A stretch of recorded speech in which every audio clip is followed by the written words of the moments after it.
Second place. They're closing, Larry. They're catching him back now. They flew through the middle of turn 3 and 4. Kyle Busch. Side corner, clear, clear. Kyle looking for the lead, 8 laps away from $1 million. Hamlin is good on the bottom, but that 18 is good on the top, and he blocks him. Oh, he put a block on him. He put him in the wall. He put him in the wall. But he's not going to quit, but here comes the 48 and the 2 of Kurt. These drivers are in a secure qualifying. Oh, there you go. Hard, one car into the wall, and that's Carl Edwards. Or is that Carl? Wow, Regan Smith gets tagged. Denny Hamlin involved. That changes everything. 21, bonus. Had that group minded their P's and Q's, they all would be in the Daytona 500. Oh, my. And now we're under caution for the first time in the first Budweiser duel. Very, very hard contact with the outside wall for Carl Edwards, who has dropped the window net.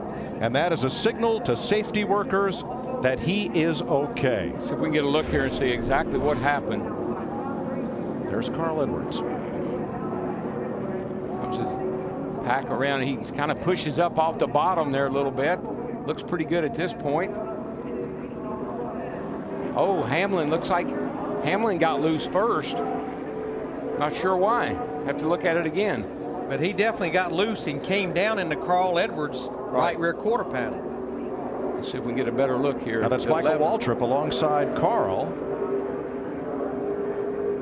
Oh, the 11 just he's just spinning out. He gets loose and starts to spin. Yeah, he got no help from the 21 whatsoever. He just got loose, it looked like. Now further back was Dale Earnhardt Jr. Back about 12th position. Let's ride along. Get the help here. Use the air off that 22. You'll drive right back by him here. There you go.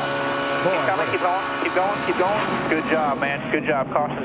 William Byron and Kyle Larson getting ready to barrel into the Tubbs heartburn turn in turn 1.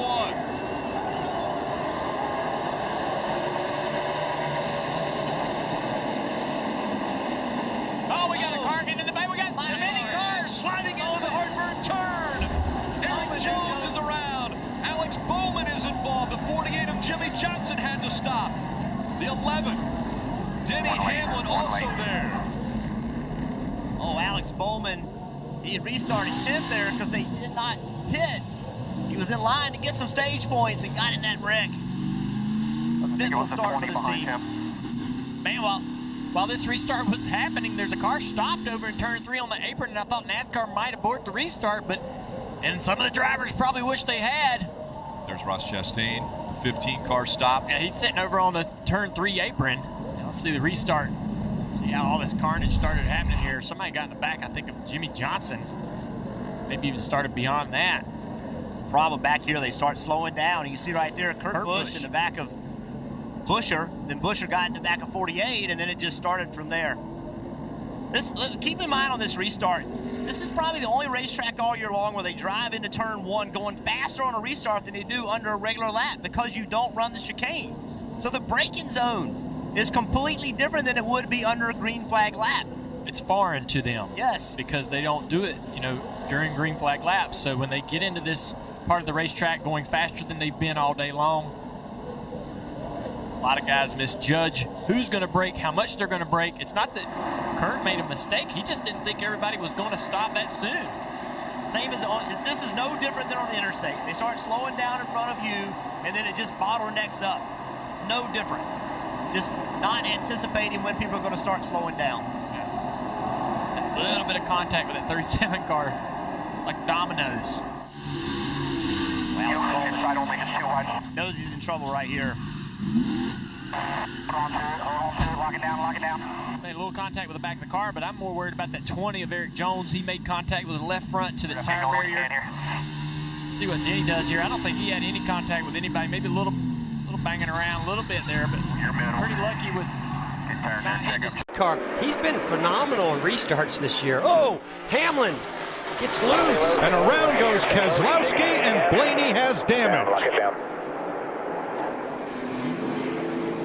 Second caution, lap 65. See Denny Hamlin in the middle between the two of Brad Keselowski, and you see Matt DiBenedetto. Now he's still in the middle, 3 wide. trying to get as good a run off the corner as he can. Gives a little shove to the 22. Now he's 3 wide going into turn 3. Ooh, boy, I don't know if he got loose first or if he made contact with Brad Keselowski as they entered the corner. So Hamlin has a lot of damage and a lot of right front damage to Blaney. So here, right here, yeah, it just looks like Brad decided he wanted to turn underneath the traction compound. I think Denny was looking like he was going to go straighter into the corner. Not saying that was intentional, but it certainly, they made contact before this, and then it was just along for the ride.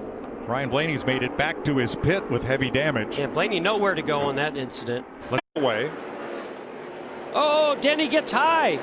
And Logano gets the lead. Elliott's going to get second.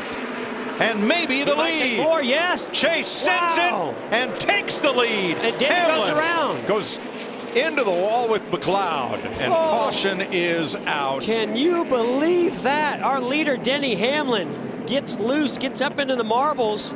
The next corner, Joey Logano goes in there and the same thing happens. Only Bristol, baby. That would be a caution in the last 20 laps. Yeah, would that be a trend, Larry Mack? Yes, it would. We didn't hold our breath long enough. Well, we said lap traffic would be a factor, and it ended up being the factor here, but it's Hamlin just way too high to start this. Yeah, I think Denny just got too high. I want to see what happens with the 22. I mean, he just sends it in there and just drifts up the racetrack. I can't say that he and Chase Elliott made any contact.